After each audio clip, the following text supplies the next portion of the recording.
শেখ হাসিনার অডিও বার্তা এবং তার রাজনৈতিক তৎপরতা নিয়ে ভারতের অবস্থানকে দ্বিমুখী আচরণ বলে আখ্যা দিয়েছেন বিএনপি সিনিয়র যুগ্ম মহাসচিব রুহুল কবির রিজভী।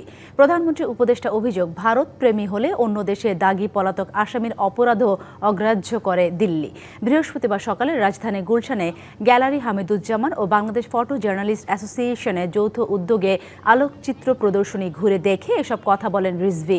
সম্প্রতি ভারতে বসে শেখ হাসিনা বিভিন্ন অডিও বার্তা এবং নানা অনুষ্ঠানে তার বক্তব্যের তীব্র সমালোচনা করেন তিনি। এটা ভারতীয় মুখপাত্রের ডাবল স্ট্যান্ডার্ড। ওই যে শেখ হাসিনা বলেছিলেন, আমি এমন কিছু দিয়েছি ভারতকে, ভারত চিরদিন মনে রাখবে। নগদ নিয়ে এলো হার না মানা হার অফার। সর্বনিম্ন 10,000 টাকা রেমিটেন্স নগদে পাঠালে থাকছে স্বর্ণের হার জেতার সুযোগ।